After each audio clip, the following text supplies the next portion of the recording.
Lino Sardos Albertini fu uno stimato avvocato triestino.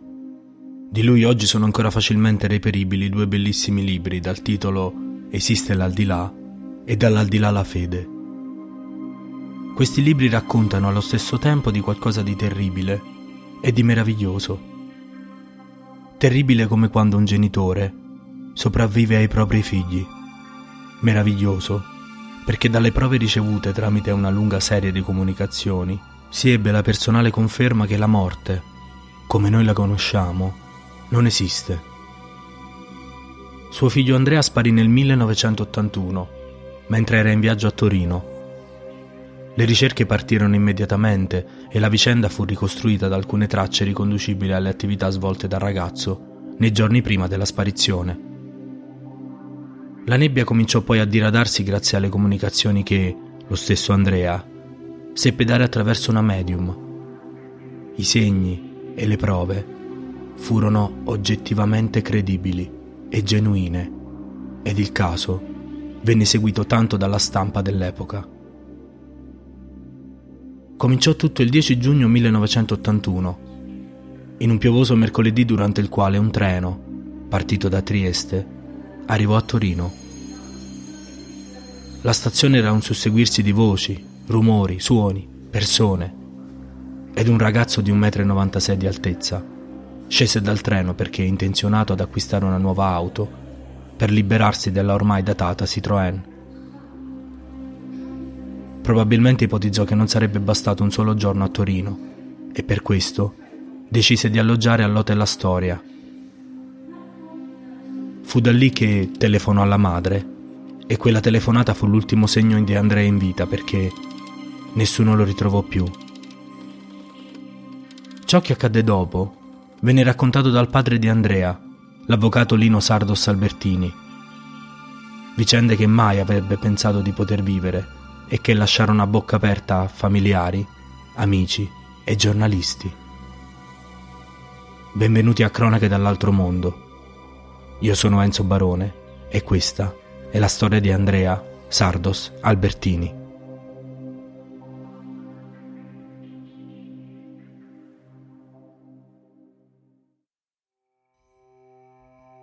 Nel giugno 1981, Andrea, giovane dalla condotta impeccabile e laureando in legge, comunicò al padre di voler staccare un po' dallo studio.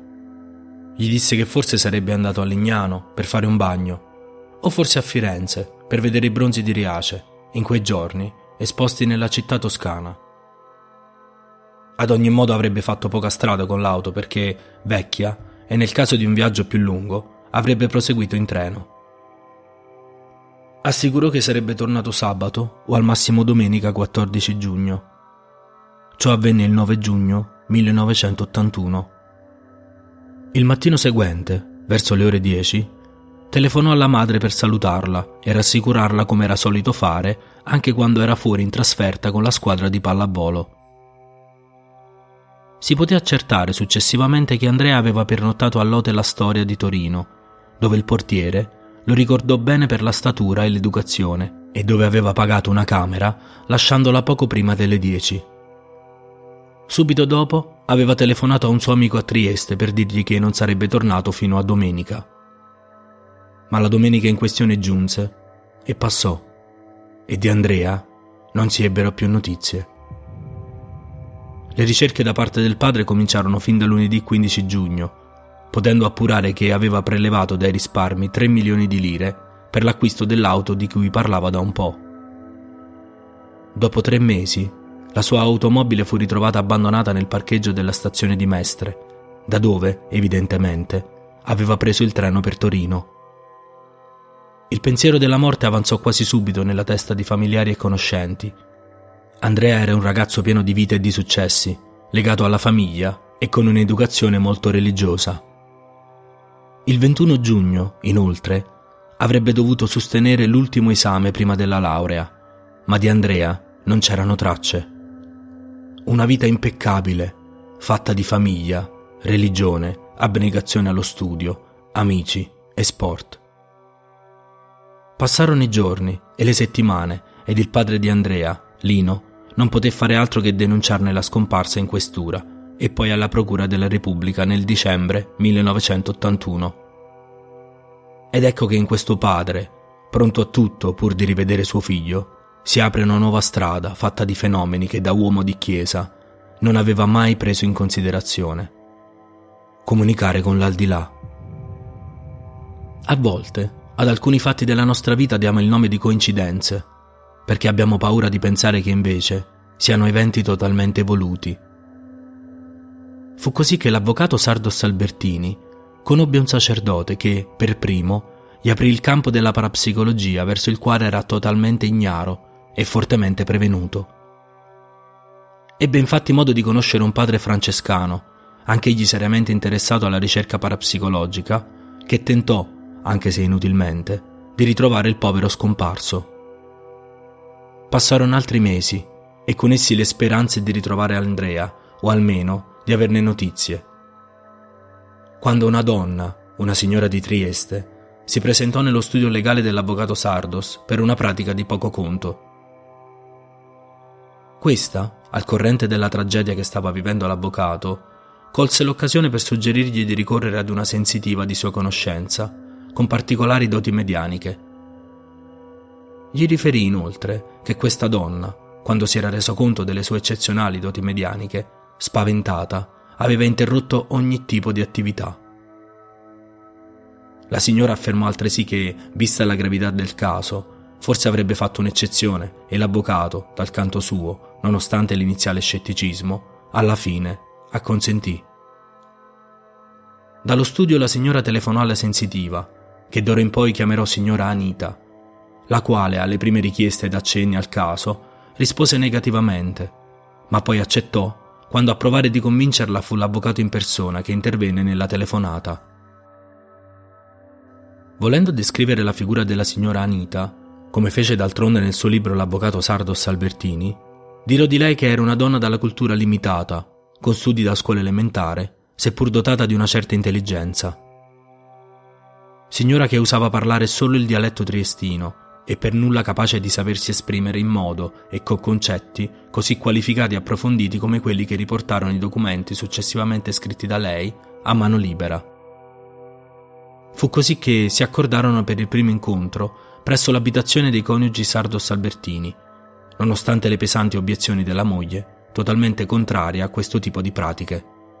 Da questo primo incontro si ebbe modo di notare l'originale sistema utilizzato da Anita.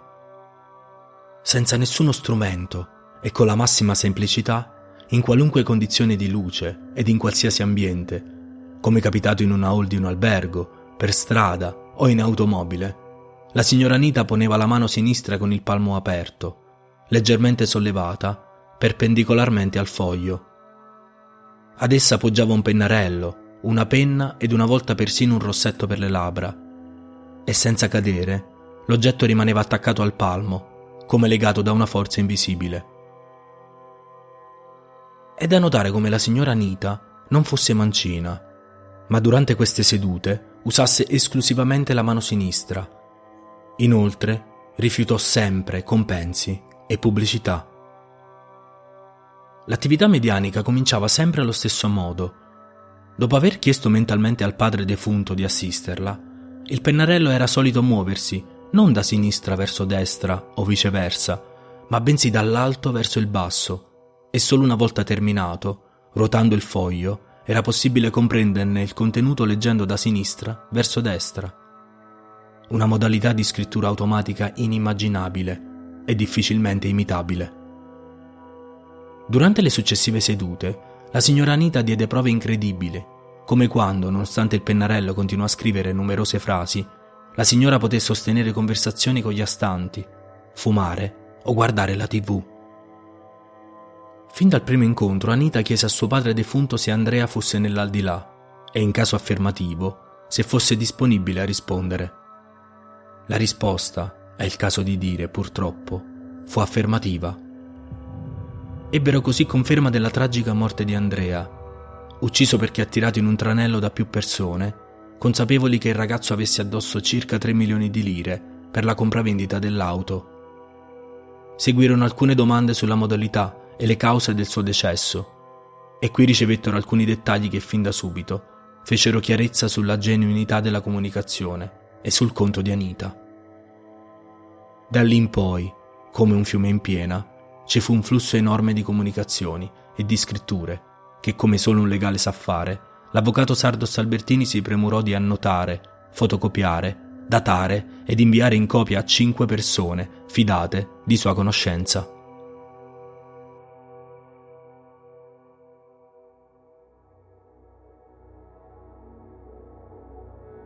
Qualche giorno dopo il primo incontro si ebbe la prima grande sorpresa. Durante uno dei primi, per così dire, colloqui tra una domanda e l'altra relativa alla sua permanenza a Torino, Andrea scrisse: «Scusa, Gigi Rosani vuole salutare la sua famiglia. È un'anima venuta da poco». Ma nessuno dei presenti aveva idea di chi fosse Gigi Rosani o la famiglia Rosani. L'elenco telefonico non diede alcun risultato e, quindi, chiesero come avrebbero potuto rintracciare la sua famiglia. La risposta di Andrea fu semplicemente: «Guarda sul giornale di oggi».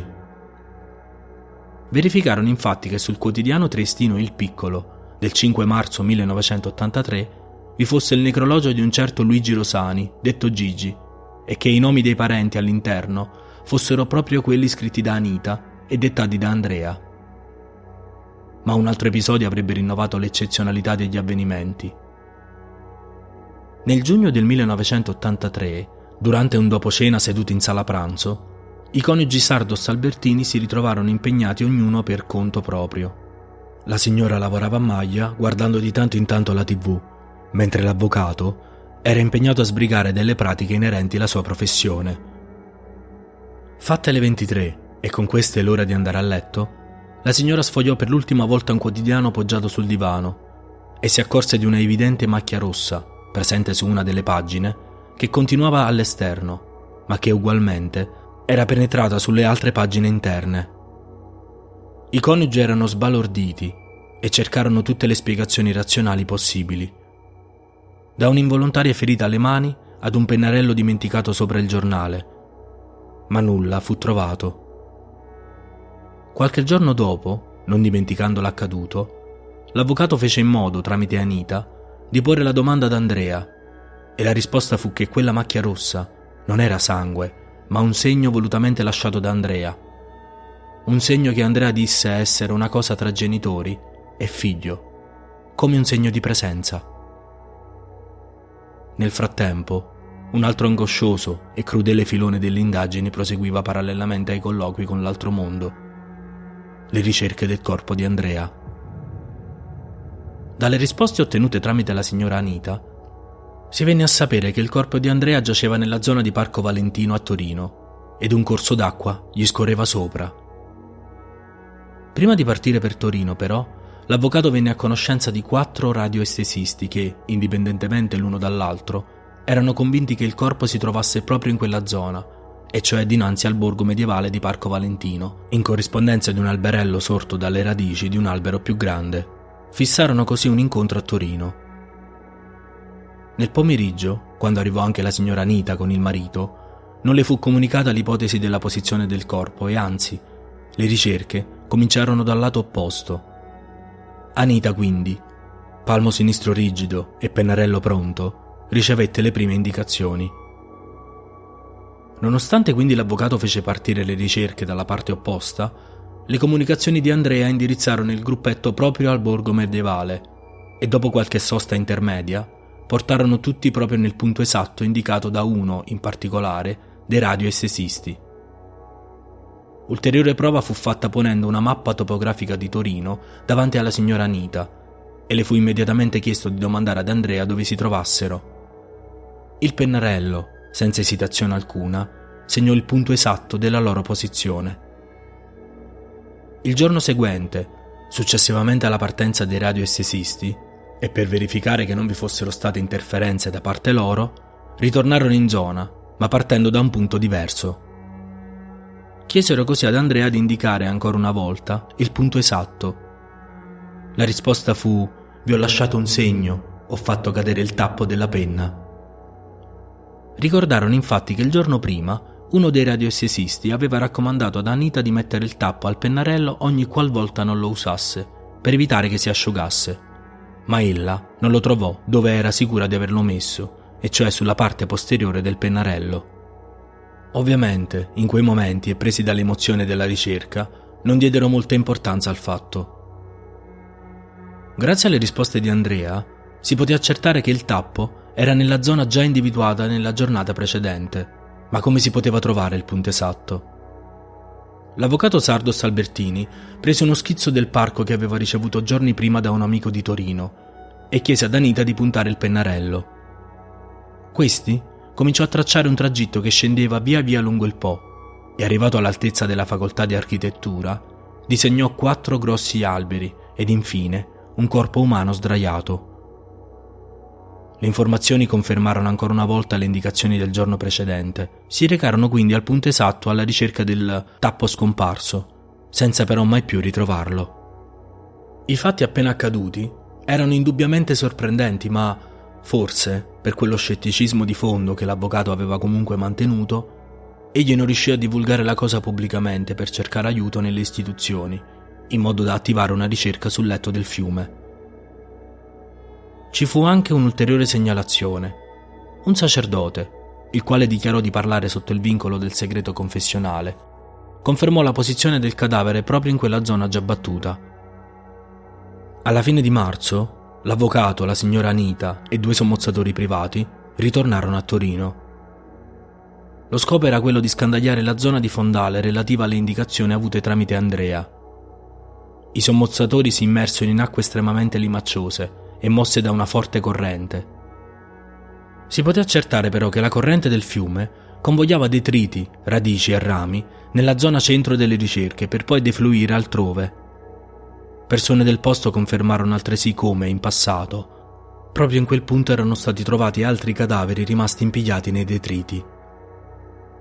Anche in questa occasione si verificò un episodio degno di nota. Mentre i sommozzatori erano impegnati nella ricerca, l'avvocato e la signora Anita erano seduti in auto e dalla loro posizione non erano in grado né di vedere i sommozzatori né la riva. Fu in quel momento che si verificò una cosa senza precedenti. Il pennarello, nelle mani della signora, cominciò a scrivere senza che gli venisse posta alcuna domanda. La frase che ne risultò fu un disperato appello, un grido di aiuto. «Non devono lasciarmi, mi erano vicini, papà, aiutami». L'avvocato distinto uscì dall'auto e vide che un sommozzatore era già fuori dall'acqua mentre l'altro era in procinto di uscire a circa 15 metri di distanza. Era chiaro che altri tentativi sarebbero stati necessari e che, necessario, sarebbe stato un miglioramento della corrente e del livello dell'acqua. Fu così tutto rinviato a inizio maggio, ma le forti piogge di fine aprile avevano creato una situazione anche peggiore della precedente. L'avvocato però non si perse d'animo e volle provare qualcosa di insolito. Un suo cliente tecnico, inventore e con alcuni brevetti alle spalle, si mostrò disponibile ad effettuare alcune fotografie con l'utilizzo di pellicole a raggi infrarossi. A detta sua, sarebbe stato possibile vedere ciò che la melma ed il fango tenevano nascosto. L'avvocato si premurò di ritirare personalmente delle pellicole alla Kodak di Milano, che consegnò al tecnico. Si recarono quindi subito sul posto e, scattate le fotografie, i negativi furono immediatamente consegnati alla Kodak di Cinisello Balsamo per il relativo sviluppo. Dalle foto che ne risultarono, su 2 delle 3 fotografie fu evidente la sagoma di un corpo. La conferma arrivò anche da Andrea attraverso la mano della signora Anita, la quale, puntando il pennarello su una delle foto, tracciò i contorni di un corpo, come anche su un'altra foto scrisse no, come ad indicare che non vi fosse raffigurato nulla. Le evidenze cominciarono ad aumentare e l'avvocato, insieme al tecnico, si recò nuovamente a Torino per effettuare dei rilevamenti con uno strumento ad ultrasuoni. Ancora una volta, con questo strumento, si ebbe l'evidenza di un corpo proprio nel posto già in precedenza indicato dalla signora Anita e dai radioestesisti.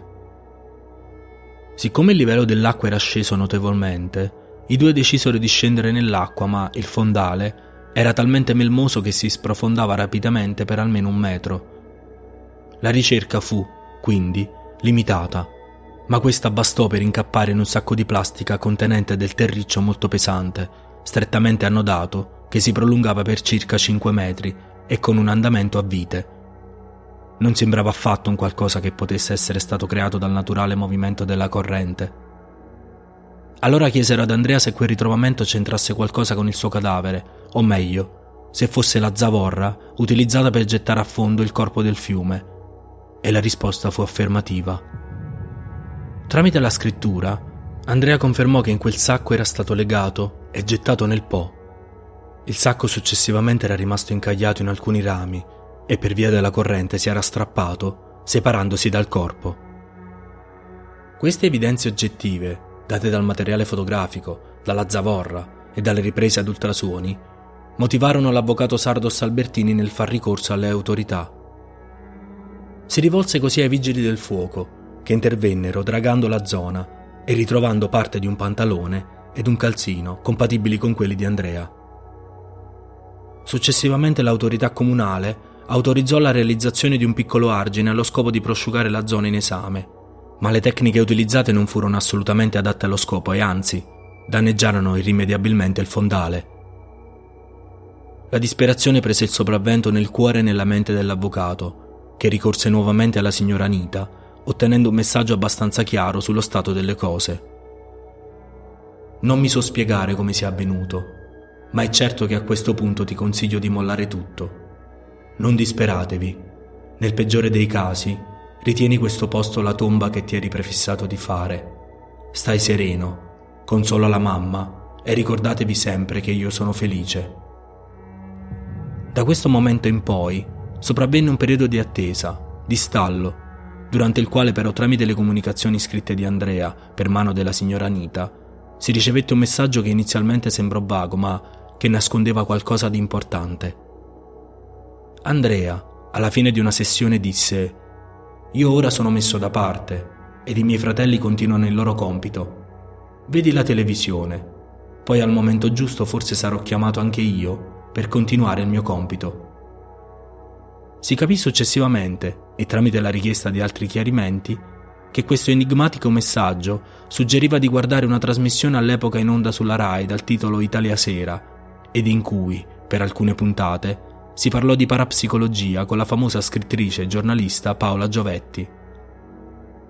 In realtà lo scopo di Andrea fu di comunicare al padre di mettersi in contatto con la giornalista, perché secondo lui avrebbe potuto aiutarlo a superare questa forma di dissenso che albergava, seppur nascosta, nel suo animo religioso di cattolico osservante.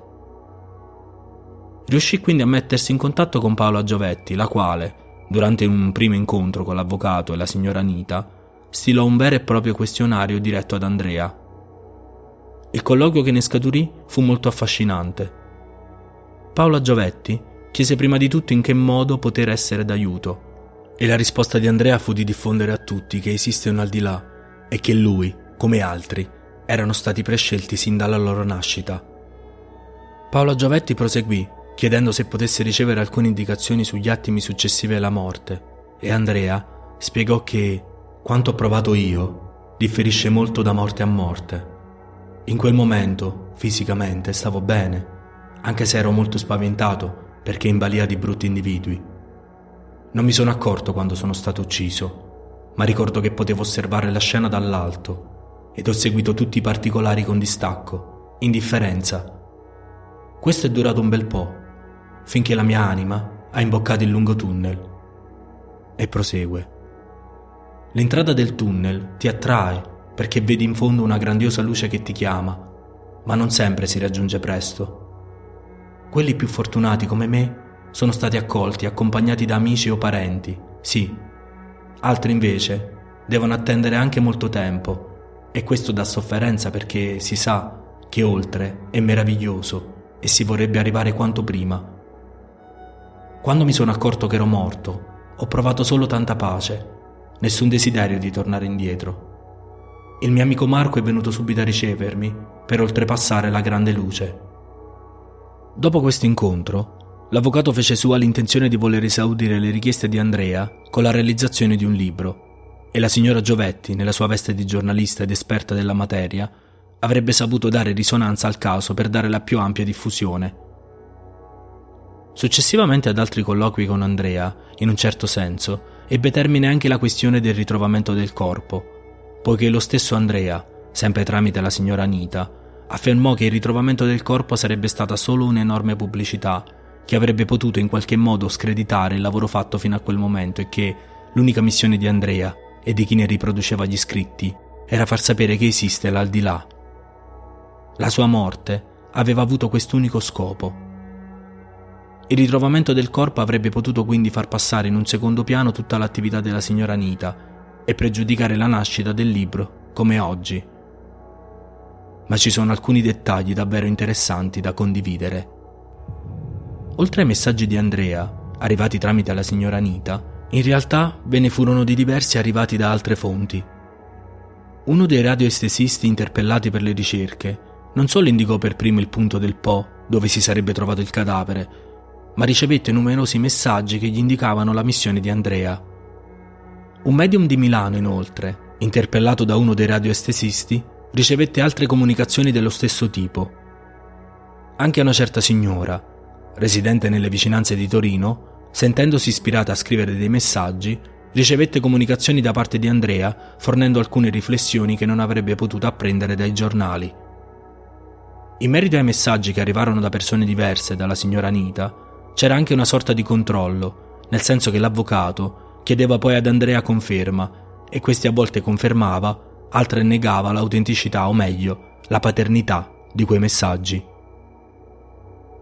Ma la famiglia Sardos Albertini aveva già vissuto un fatto incredibile che ebbe del miracoloso. Un evento particolare che accadde quando Andrea aveva 5 anni. A causa di una ricaduta di morbillo, il piccolo Andrea aveva perso totalmente l'udito all'orecchio sinistro. Furono mesi di grande dolore e dopo svariate visite mediche presso importanti specialisti, tra cui anche luminari dell'otorinolaringoiatria, la diagnosi fu sempre la stessa. L'udito non sarebbe mai più tornato a causa della distruzione del nervo acustico. L'impotenza della medicina lasciò quindi il posto alla speranza in Dio. I coniugi Sardos Albertini si recarono dapprima in diverse località di culto, tra le quali Lourdes, da dove portarono via dell'acqua benedetta. La signora Sardos Albertini cominciò così sera dopo sera a bagnare l'orecchio sinistro di Andrea, il quale, anche se in tenera età, aveva preso la cosa come un impegno costante, tanto che ogni sera, prima di dormire, chiedeva a Dio di fargli sparire la bua, come usava chiamarla, e qualcosa accadde. Dopo una breve vacanza dai nonni, nelle vicinanze di Trieste, al suo ritorno Andrea cominciò a rispondere a sussurri posti all'orecchio ammalato. Per l'incredulità furono fatte delle prove come far parlare il piccolo al telefono usando l'orecchio sinistro per ascoltare. Un successivo audiogramma diede esito positivo al quale i professori che avevano precedentemente avuto in visita Andrea non seppero dare risposta. La vicenda di Andrea Sardos Albertini ancora oggi lascia letteralmente a bocca aperta per la straordinarietà degli eventi, sia prima della morte, con la miracolosa guarigione, sia per la misteriosa scomparsa, fino ai messaggi giunti tramite Anita. Sembrano essere tutti segnali di un unico scopo, e cioè la missione che ha con forza chiesto di divulgare, tramite la signora Anita prima e tramite il padre e l'aiuto di Paola Giovetti poi, con la pubblicazione dei libri. Nascere e morire per adempiere ad una missione precisa, far sapere al mondo che esiste l'aldilà. Più volte, durante le sessioni di comunicazioni con Anita, Andrea parlò della poca importanza del recupero del suo corpo rispetto all'importanza della sua missione dopo la morte e che le sue richieste di proseguire nelle ricerche rappresentarono un segnale di supporto verso la disperazione dei genitori. Il 12 luglio 1991 il Tribunale di Trieste dichiarò ufficialmente la morte presunta di Andrea Sardos Albertini, irreperibile dal 10 giugno 1981. Oggi possiamo rileggere l'intera vicenda grazie a 2 libri incredibili. Esiste l'aldilà, un'eccezionale testimonianza rigorosamente documentata del 1988, e Dall'aldilà la fede, una documentazione straordinaria del 1990. Ripercorrono entrambi l'incredibile vicenda dei minimi dettagli, dalla scomparsa al calvario della ricerca del corpo, dalle comunicazioni medianiche fino alle dettagliate conversazioni con suo figlio Andrea. Il primo libro, oltre alla fedele cronistoria, riporta un appendice con decine di pagine dedicate a riflessioni, trascrizioni delle comunicazioni dal 1983 al 1985 e poi fotografie dei reperti, quali le pagine di giornale macchiate di rosso, una foto che ritrae la signora Anita con il pennarello attaccato al palmo e le incredibili fotografie ad infrarossi scattate al letto del fiume. Ancor più incredibile è il secondo libro, scritto dopo qualche anno, che grazie a questo può vantare una documentazione ancor più sorprendente. Infatti, all'interno del libro si può trovare il parere ufficiale della dottoressa Elisabetta Settembrini, esperta grafologa, che confrontò la grafia autentica della signora Anita con quella prodotta durante le sedute di scrittura automatica, nonché la grafia autentica di Andrea, comunicando che la grafia riprodotta con la scrittura automatica fosse molto più simile alla grafia di Andrea che a quella della signora Anita. Un fatto oggettivamente rilevante, quanto incredibile. Seguono poi capitoli altresì interessanti che minuziosamente forniscono informazioni su come centinaia di persone abbiano avuto segni della presenza di Andrea in situazioni di pericolo o di come abbiano ricevuto messaggi da parte di Andrea. Questi messaggi, analizzati dall'avvocato Sardos Albertini, diedero ulteriori positive conferme in quanto, parte di essi, contenevano informazioni riconducibili ad Andrea o riportanti fatti di dominio non pubblico. Nell'aprile 2005, l'avvocato Sardos Albertini morì. Forse non potremo mai conoscere la verità, ma questa volta mi piace immaginare Andrea che accoglie suo padre al cospetto della grande luce. Io sono Enzo Barone e quello che avete appena ascoltato era Cronache dall'altro mondo, un podcast di paranormale.com. Grazie a Monica Nasato per la revisione dei testi. Se desiderate, potete condividere questo podcast e lasciarmi una recensione su iTunes o un commento su Spreaker. Cronache dall'altro mondo è disponibile su Apple Podcast, Google Podcast, Spotify e Spreaker ed offrirà presto dei contenuti extra ai quali potrete accedere all'indirizzo www.paranormale.com. Inoltre, potete seguire paranormale.com su Instagram e Facebook. Se siete a conoscenza di storie simili nelle vostre vicinanze, potete scrivermi a info@paranormale.com. Sarò felice di approfondire.